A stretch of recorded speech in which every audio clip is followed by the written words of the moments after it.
where creativity meets purpose.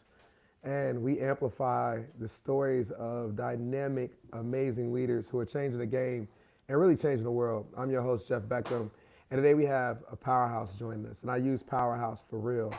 Tonika Lewis Johnson is synonymous with bold, transformative art and projects that invite us to rethink everything we thought we knew about Chicago's past and its future.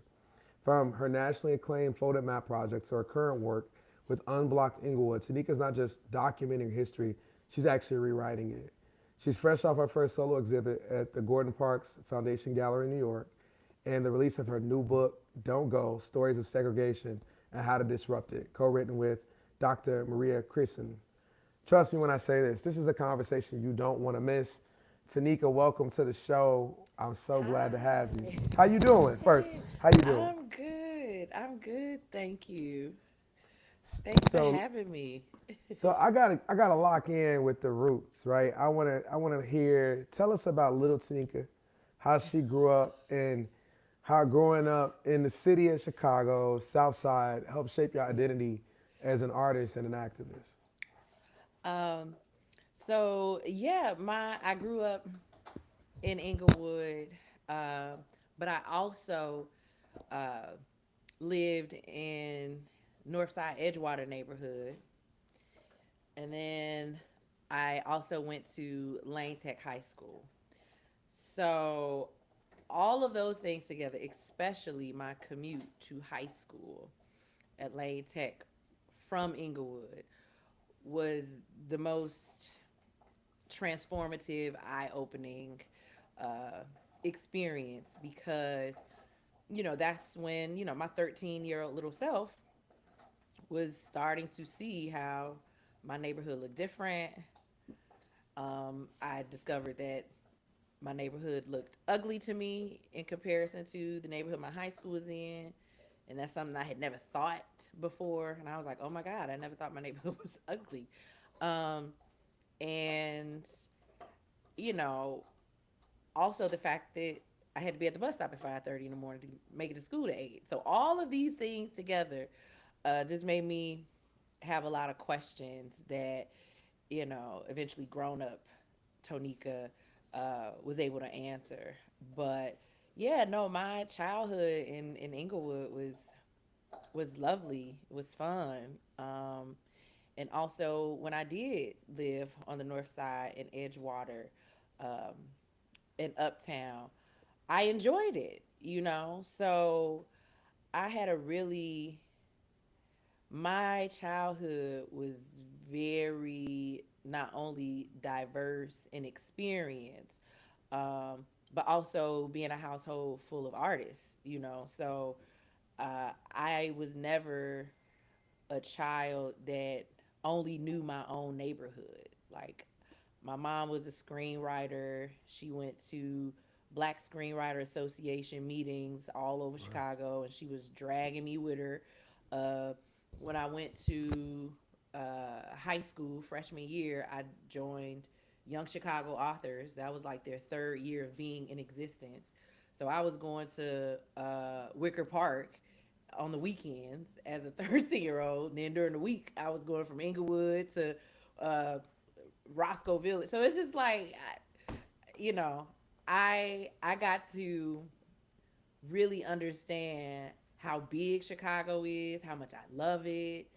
And then my friends in high school, I got to meet people from places in Chicago I had never even heard of. I didn't know what the West Side was until I met friends in high school from the West Side. I didn't know there was a Northwest Side. So it was just, rooted and from Inglewood, but I was very well aware of all of Chicago growing up at a very early age, probably starting at like 7 years old. So for me, Chicago has always been um, a big city full of people who uh, I had relationships with. And so it really did influence not only the work that I eventually would come to do, but it influenced me as a creative, like I never thought it wasn't any place I couldn't adapt, couldn't visit, couldn't, and I knew that it was artists all over Chicago in many different races. So I just had I was just raised with a bit of freedom as, and I think it's more so because of me being raised by artists, That's you dope. know. I used to drive in the car with my parents. My uncle lived on 115th and Halsted, right off Mm. 115th and Halsted, and we would drive down that street, where Christ Universal Temple is, and down at that point they were building the Coleman Academy and all the stuff on that street. And I would always ask myself, like, how is it that one side of the street could be so beautiful and well developed with new buildings, and the other Mm-hmm. side had blight and buildings that were run down? And when I was like 8 or 9 years old, in my mind, I would tell myself I wanted to come back and build the block. Like I wanted to rebuild the block. So that was so like instrumental in me when I graduated from school to come back to Chicago. Mm-hmm. Grew up, went to school in the suburbs, high school, went to Missouri undergrad. But when I graduated at 23, I moved to Bronzeville because I wanted to be It's a in and beautiful part of the neighborhood. community. And Mm-hmm. you know, when you talk about the familial part of art and the influence it had, maybe speak a little bit about the family and like what impact your family had on your journey as a creative. Oh my gosh. So, first of all, I think artists and creatives, we automatically have a cheat code. Like, that's usually where diversity exists. And also, creatives learn. We don't even learn, it's just kind of like intuitive to us that if someone does the medium that we do, whether it's illustration, photography, poetry, singing, you're going to be curious about that person because you're like, oh my God, we're alike. We like the same thing. We like to draw. We like to sing. So you're going to disregard race and economics because you have a shared passion. And so that's what I think creatives, the cheat code is that we learn how to be curious about other people when they have a shared passion with us. So we Hmm. learn that early. We just know that. So that's the kind of environment I was raised in. But also, my family, both sides, my mother's side and my father's side, very pro black. so, so, so, Wait, you so know, how pro black? You said very like on the oh, degree of like how can we go like Stokely put it to you, Carmichael? put it to you this way. I went to my grammar school from fourth to eighth grade. It was this small Catholic school on Chicago Avenue in State, and this was my first time like really being in school with some white kids and white boys. And it was this one white boy that I liked named Robert. my my grandmother's brother. It's a lot of them. They was like, oh no, you done sent her to that school and she like it white boy. So pro black enough for their little niece. If she liked somebody who was not black, it was a discussion. It was like, tell us why. Why do you like? It was. So it was definitely that level of pro And black, you the like he nice. suspicious. He No, nice to me. Like I don't I don't he know. bought me a beret. I don't know. Oh man. And they was like, "You like his blue eyes?" I'm like, "What?" They were joking, but to Maybe. me, I just knew I was getting interrogated because he wasn't black. So yeah, I was in that kind of a family, and then also the the family that had very strong political beliefs, suspicious of government, conspiracy theory family, and then my father's side of the family, they're from New Orleans, and they grew up in Chicago, but they, are very fair skinned people from New Orleans. And so they also grew up in the projects in Allgale Gardens here. So they were pro black in a different sense. The fact that their blackness was always questioned. so, so they learned how to, defend it. So I had very pro-black families. Like, I knew history about black people. I knew about African kings and queens. I knew about migration at a very early age. None of this was new information for me by the time I was in seventh grade on both sides. So Your family sounds like mine, man. My dad was like, you reading Forth for Freedom, The Invisible Man, and Up from Slavery when you 5. Like, and my dad is brilliant. So my dad would put me in front of these like black history facts and figures, and I was just, and I was enamored. Like they were, when yeah, I tell people now, like I paint a lot of black history figures because they were superheroes to me. yes, Benjamin O. Davis Jr., Sr., Fred Hampton, Medgar Evers. Like, I mean, literally, Captain Dunham. She was like, these were my superheroes. I didn't oh, know, it was no Marvel. It was, you yeah. know, And I love yeah. the arguments that I would hear my great aunts and uncles get into about politics. It just sounded exciting because they were so animated, and I would just be nosy, listening, trying to hear all the cuss words and what was making them mad. So, yeah, definitely race and economics. I learned those words very early. So clearly, exposure and being a person that's sought wisdom has been something that has been core to you. Talk to me about Folded Map. Like, A, Mm. where did the idea come from? And what spurred the idea? And then I'll let you start there. And I got a follow up question about its impact after. Mm. Um, well, the seed of the idea was always there when I started my commute to high school.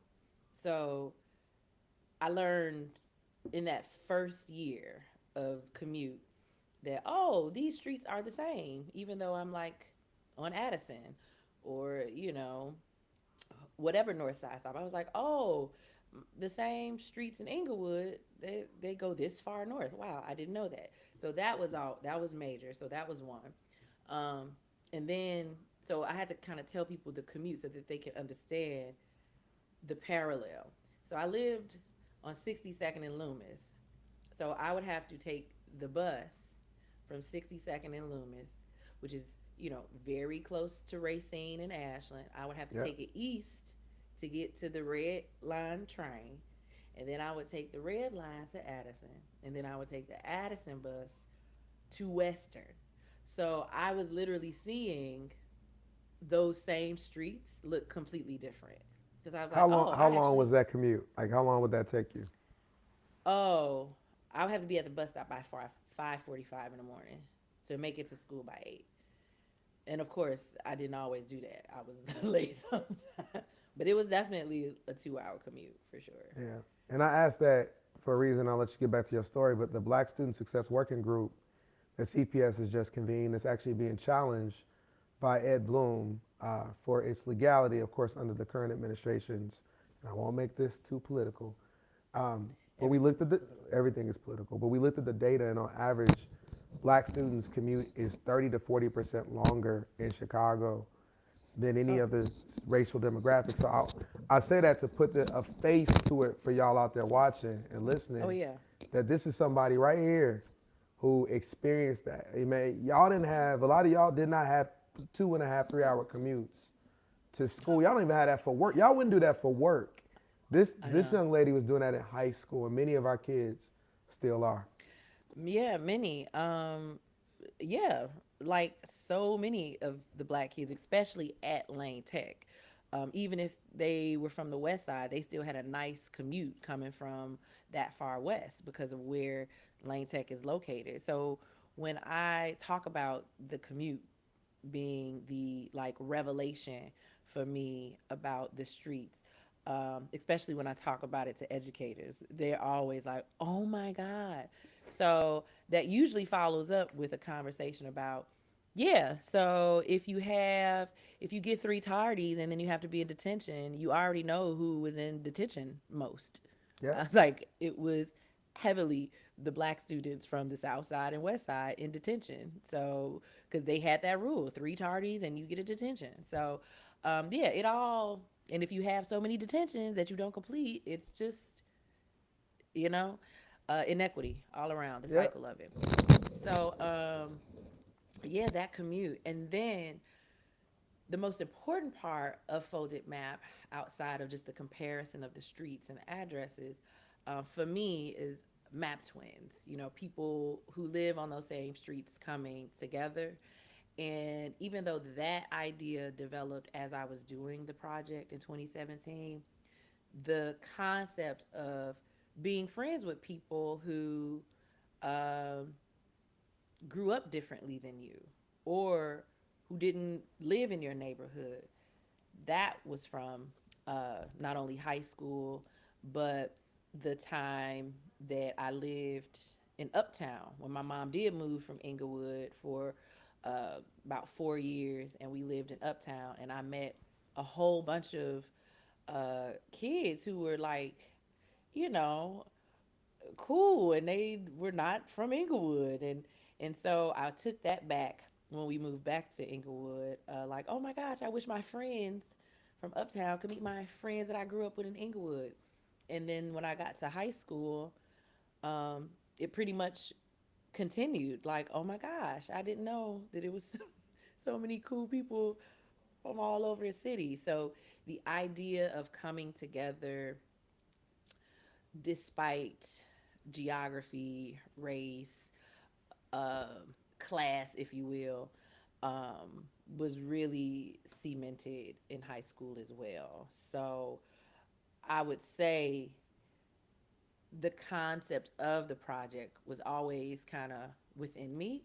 Mm-hmm. Um, I usually tell people that Folded Map, even though it's about the city, it's really like my biography in a project because the project in and of itself is observations that I had at different points in my life, and I just Hmm. put it all together in a project. And 2017, actually 2016, was when I made the decision to finally get it out of my head and do a project because that was the presidential election year, and that was the first time our current president was in office, and I got totally upset about how Chicago was being spoken about, and so that's when Mm-hmm. I knew, like, okay, I gotta do this project. I don't know what it's gonna do. I don't know who is gonna help, but I have to get it out of my head because I'm tired of hearing about people talk about Chicago and Inglewood and black neighborhoods in Chicago in a way that is so obvious that you're ignorant to history, you don't respect it, you don't understand it, and it's just so accusatory to black residents who live in disinvested neighborhoods. And I was just like fed up. So I said, "Oh no, people who say, "Oh no, it's no difference," or it's whomever's fault who lives in the neighborhoods. Folded Map, really, I did it out of spite to show no, this is not Right. segregation. Present day does exist, and it's Very much because of so. history. Yeah, so Very much so. 2016 was like, I think that was a turning point for a lot of us. Yeah. 2016, like, what? Yeah, that's the year I decided I was leaving tech and I was gonna go do this work. See, so I, it I was joined. like I joined. I was like, count me, sign me up. Like I'm here all of us for it. tapped in. We said, "Oh no, no, no, no, no, no." It's interesting because I feel like we're at that point again of an existential moment where people are looking at themselves, and those of us now that are a little older, at this point are Hmm. like, I'm back. I need to raise my hand again, and we're looking at the Oh, work differently because we're wiser, and many of us have amassed some things. The strategies are different, and I love what I'm starting to see cook in our city oh, in particular. yeah. First of all, Chicago. Well, we don't get a lot of props for a lot of things, but we are an organizing city. We are innovative. We have been, because we're the most segregated, legacy segregated city, not the Yeah. segregation that moves around. No, legacy segregation. Since we are that city, we have been coming up with creative solutions to disrupted equity for so long. So we are very innovative in that sense, and it spills over into every sector, even within art, because there is not a lot of artists like myself and so many other artists in Chicago who like build in social justice and equity and Black Pride and all of it in their work in the same to the same degree as us. It's just not a lot of communities of artists that do that on this scale. And Chicago is kind of ahead of the curve when it comes to that. So yeah, no, Chicago, we know how to, you know, work, how to Yeah, grind when it comes to politics, social justice, and the fact that we have like only second to New York, we have like the largest population of African Americans. People just don't, they don't understand the big city part of us. Like, no, we're important politically because we have so many black people here. Like no yeah, other city has this amount of black people. So politically, we're always gonna be important and paid attention to, which is why it makes sense that our yeah, first president, like black president, came through Chicago. You know, yeah, so yeah. you know when people talk negative about Chicago, it's very political. It's not just like oh Trump's administration decided to pick on Chicago just because of Obama. It's literally the political meaning of our city. Yeah. Because the whole Midwest was turning red during this past election, and not Illinois, Chicago was the reason that Illinois was not red. Come on, speak on it. And it's funny because I don't think that the opposition forces or whatever they are, and I'm not going to use a race, I'm going to say the energy of what it is, Oh yes. racism, right, realizes what you do when you put a group of people who are hungry and motivated together, right? It's an Oh energy that you start to spark, and you don't know what you're doing. You don't know what you're doing, but we needed a little bit of this spark. I don't know if you would yeah. agree. Oh yeah. No, I have a friend. Well, I have so many friends who are like musicians and rappers, and one of them said he got this line where he say something to the effect of, you know, you outcasted all of us to the point where we got united. Come on. I mean, There you go. let me ask you. Yeah. So with Unblock Inglewood, you're trying to restore the justice into physical space, right? How Mm-hmm. does reclaiming property and land connect to healing for our community? Uh, Unblocked Inglewood. That's my baby. Um, It's dope, well, by the first, way. Just thank you, let me thank give you you. let me give you your flowers. It's amazing. I'm like fresh off of our first community meeting of 2025 we just had yesterday, so I'm really like, oh, so okay. When people, I want people to view my work, my artistic practice, as a body of work.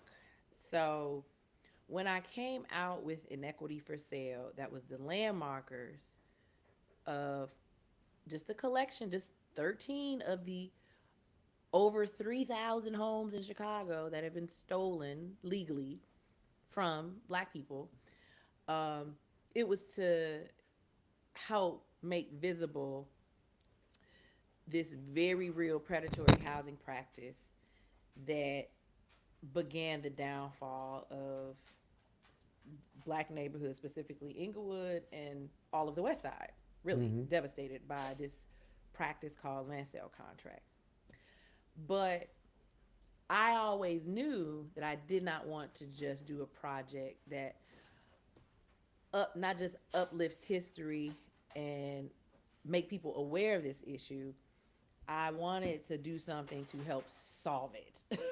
Like the same way that Folded Map kind of helped visualize segregation using the streets. Conceptually, I wanted to propose a solution, and a solution not like oh it's gonna solve everything, but to break out of the idea that it's impossible, that segregation is not just a systemic policy issue. It started with people who had specific values that were racist. And so to disrupt it, to change it, it's still going to have to start with people. So that was the map twins part of Mm-hmm. Folded Map. And so Mm-hmm. for Inequity for Sale, Unblocked Inglewood is kind of like my reparative part of Inequity for Sale. Like, all right, well, now that I did a project where you all can learn about the issue, now I want to propose how redress and reparations could be done. Now, we don't have a reparations program. However, I wanted to do a project that just stretched the possibility of what could be done.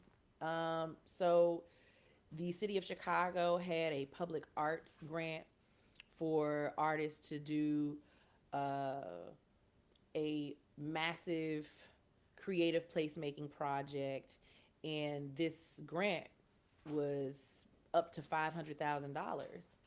And so, usually, when you have a grant of that amount for public art, it means kind of like a sculpture Right. or something completely transformative to a vacant lot or, something like that. And so I was like, aha, this is the moment I can. I just had to wait for something that could connect to repairing and healing. So that's when I, proposed, applied for this grant, but not for a sculpture, but the idea that, well, if you help the people who were directly impacted by the issue in my other art project, that helping them repair their homes and then eventually beautify their homes, that is public art. And so that was the argument in the application. And I used New Orleans, their homes, as an example. I used my big sister in art colored theory project, where she painted a collection of homes that were going to be demolished in Inglewood, crazy bright colors. I use those two as an example to say that homes are public art when they're beautiful. And these residents have been denied the opportunity to make their homes beautiful. So Mm. uh, give me the 500,000, and then I'm gonna help them make their home beautiful. So our DK staff at the time, led by former Commissioner Aaron Harkey, saw the vision, and they came to learn that I was tired of creating projects that only amplified or just only educated people about the historic issue. I wanted to actually use art to help people think of what a solution, present day solution, could be. And so they approved it for 250,000, and for the past 2 years we've been repairing homes on this one block that had one of my Inequity for Sale landmarkers. And Mm. it is just such a beautiful experience because this block in particular has descendants of people who were connected to my actual landmarker project, because I Wow. included the names of people who were taken advantage of on the Mm-hmm. landmarker. Mm-hmm. So this block um, has the son of one of the couples, and and everybody on this block. The youngest person, the youngest homeowner on the block is 40 years old. Everybody else is like 70s, They've been there. 60. They've been there. Yes, they've Yeah. weathered the storm. Yeah. They've kept their home. They are the engine of the neighborhood. And since I don't have any Which put a pin on grandparents, that.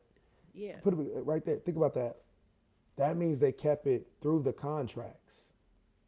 Oh, yes, they kept it through the high crime, the school closures, the contracts, the everything. Like, they're the ones holding on. Like, if they did not stay there, all of our schools would be closed.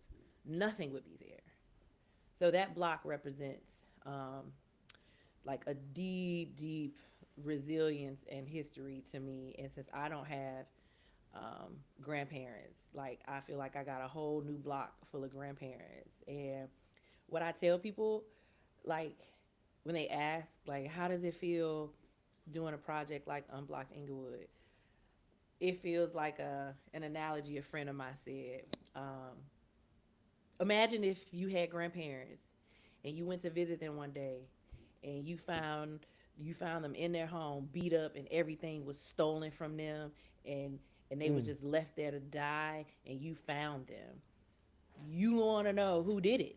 You want to know who took this from, who hurt your grandparents, who took their property, who stole from them. And for me, Unblocked Inglewood is me finding out who did this horrible harm to all of our like grandparents and great grandparents. And so to be able to give them some of what they were denied to have because of just outright racism, uh, just feels really good, and it keeps me motivated. So I know this current presidential administration is crazy, but when you working on something like this, it's just like it's so easy for me to be like, well, we gonna just do what we do until this time is over. But yeah, that's Unblocked Inglewood. That's so dope. That's so dope. I always talk about my work at Chicago Scholars, and I'm like, yeah, Amazing and, work. and, and let me give you your flowers again. Thank you for your partnership, employing our students, being a career partner, giving Oh, them I was so an happy to have a Chicago scholar, amazing help opportunity me. that loved you and still does. And I Oh, and I, I think it's the same thing. It's like we gonna keep going. There's no other way. We don't know another way. yeah. Um, This too you know, shall pass. this too shall pass. Your book, your new book, don't go. Yes. Um, talk to us about the book. What, what, what what's why what's up with the book? Why the book? And then powerful. What stories or story stayed with you the most, and how do you Yeah. hope to apply its lesson?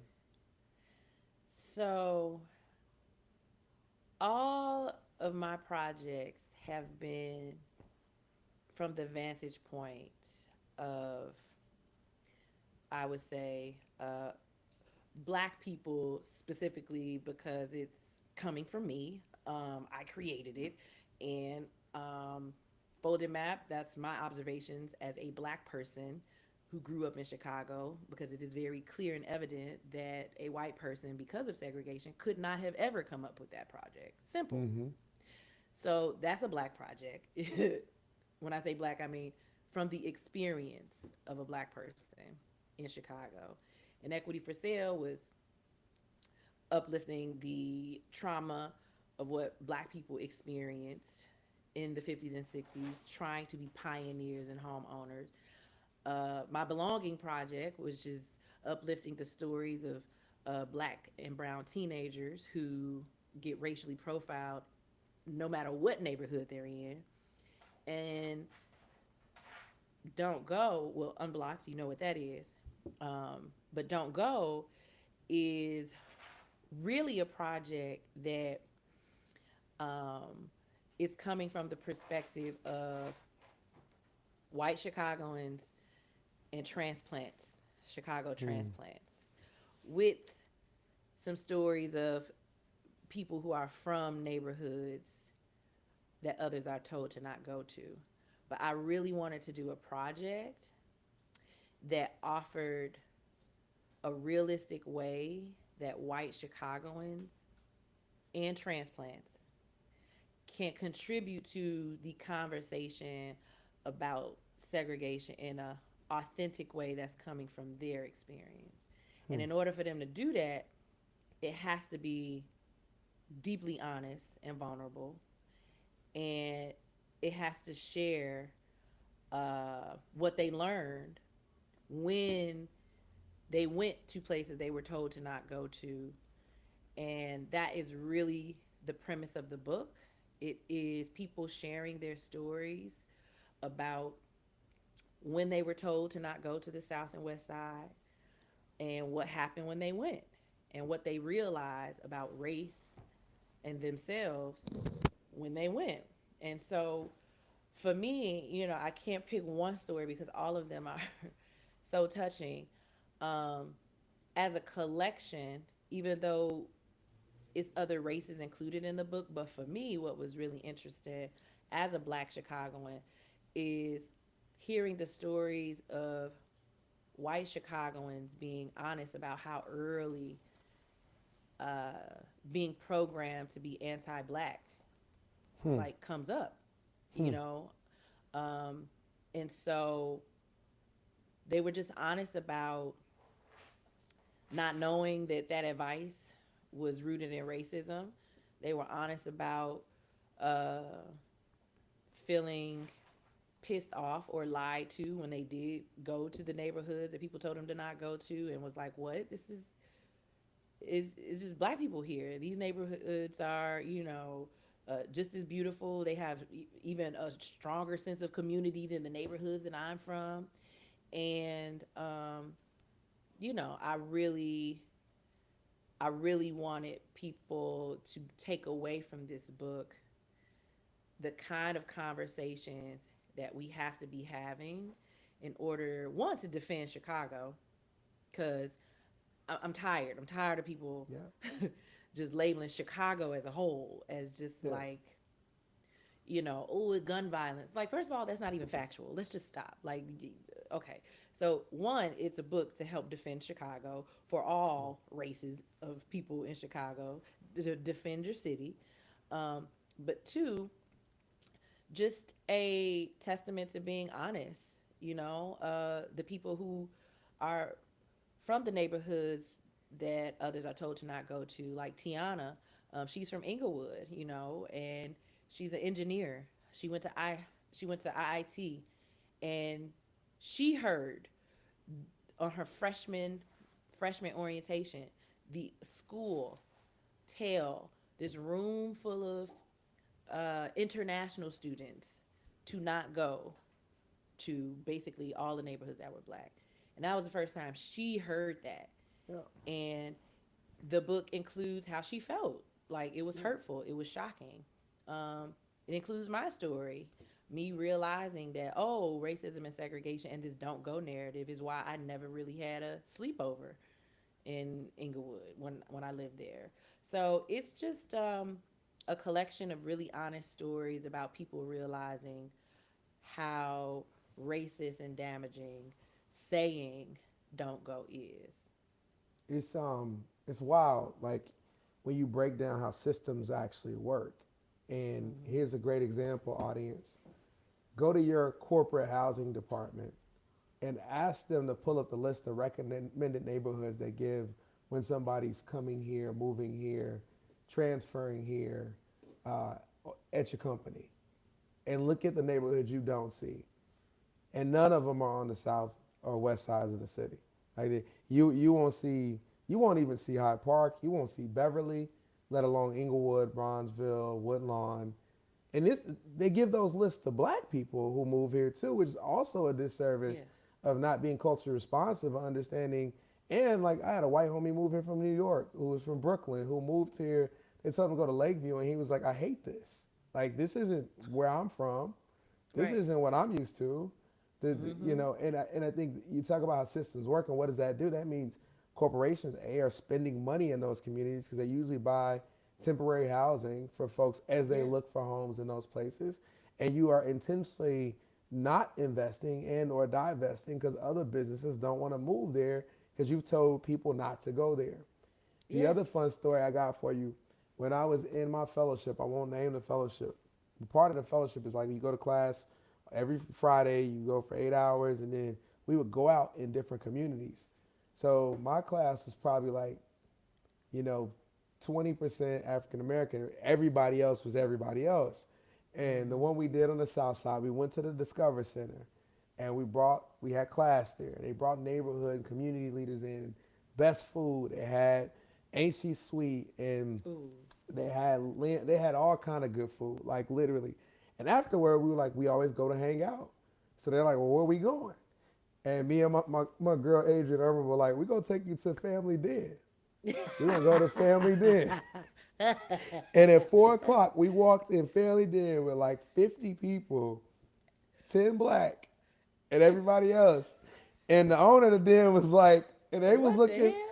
And we hit the bar and we, hung out. And let me tell you, man, they even said after that was one of the most transformative experiences Yeah. going to 87th and going to the Discover Center and meeting families and community and then going to the family den and having food and having a Yes. good time and leaving safely and going home. And now folks, some of those same folks are like, I go to Sip and Savor now. I go to Family Den. I Yeah. go to 87th. I go to these places that I didn't before.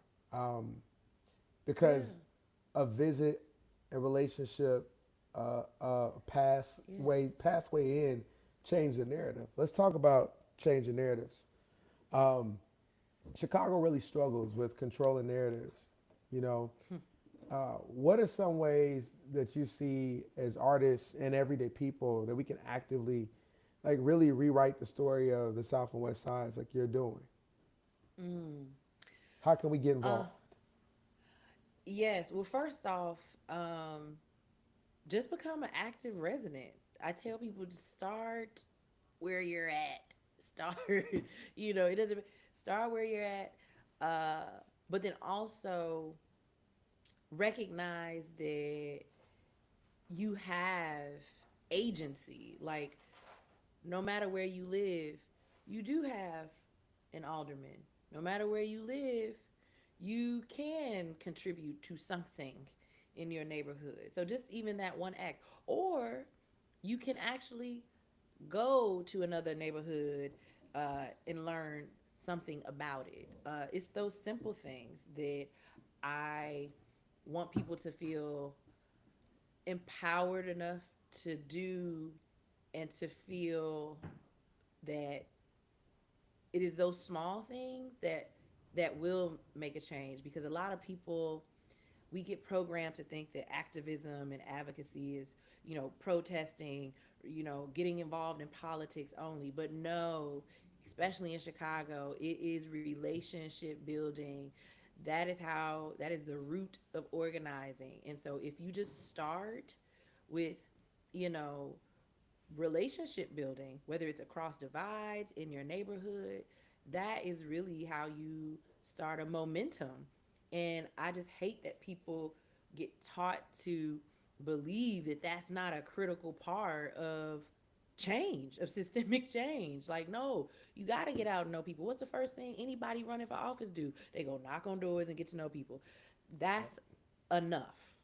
Because when you do that, you're going to discover things that you might want to get involved in, who you might want to help, or somebody that can help you. So just start there, expand your social network. And when I say expand your social network, it doesn't always necessarily have to mean racially. Like, I have to always tell people, even though I grew up in Inglewood, my childhood experience in my neighborhood is very different than my Mm-hmm. adult experience in my neighborhood. As an adult, I'm able to meet other homeowners who lived nowhere near the block that I grew up on. So you can even have a different experience in your own neighborhood as an adult. And, that's expanding my social network, Mm. So um, Inglewood isn't just the place where I have childhood friends anymore. So I just want people to feel good about, um, getting to expand your own social network is part of systemic change. And you don't have to, if you want to volunteer somewhere, yes, go do that. Yes, definitely do that. But just expanding your own world view, city view, is what's necessary. And to continually do it. That's I try to do projects that help simplify what solutions could be. Mm. Because really, when you think about the systemic issue, it's really simple. It's like segregation. Ooh, keep people apart. All right, well, if that's the the goal of segregation, then obviously the opposition is bring people together. So let's just keep it simple. They tell you to don't go, go. If if they tell you, oh, just stay on your block or stay in your house. Okay, no, get to know your neighbors. Get to know people on another block. Yeah. Go to a aldermanic meeting in your neighborhood. See who goes. Yeah, just do stuff like that. That's what I would suggest. So look, we over time, but I appreciate you. I want to get and have you tell the people how we can support what projects, where can we get the book, like how can we lock in? Well, first of all, you can get the book online, specifically Barnes and Noble. They purchased a whole bunch of them, so they have them in stock. Barnes and Noble online and in some of the Barnes and Noble stores. Um, and then also, one of the ways that you could connect with me and support uh, art in the community that I am living in and that I love is actually supporting Inglewood Arts Collective.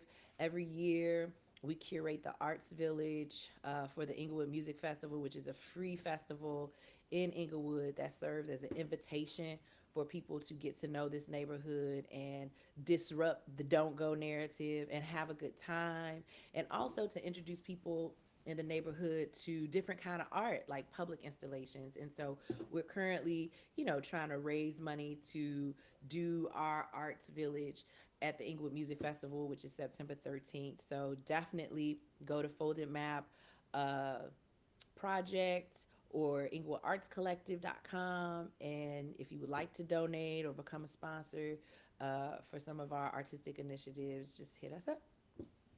So look, y'all heard her. Let's get out here. Let's support Inglewood Arts Collective. Let's continue to support Folded Map. Let's buy. Let's make Don't Go a bestseller, a bestseller. And this season, let's change these narratives. Tonika, thank you for not only sharing your journey with us, but like the work you continue to do, which is outstanding, and challenges us all to see Chicago and our role within it differently. Your art, your activism, your vision, just amazing. And you remind us that transformation is possible when we honor the truth, invest in our neighborhoods, and dare to disrupt the status quo. Sister, I am so thankful to have this time with you. We're going to continue to build and work together. I didn't tell you like how I remember hearing you speak a long time ago about Folded Map at an event that was like at the downtown Hilton. It was a conference, and I had already been exposed when you first launched in 2017 through the Leaders Council. They brought your work Oh, in. yes. So I had been like, we had been circling the pathways, and we finally got to connect with That's working with the young true. people in Chicago Scholars. So we got more we're going to keep doing. Yes. And I just want to say thank you for joining Heart and Hustle. And until next time, keep your heart in the work and your hustle in everything you do. Peace.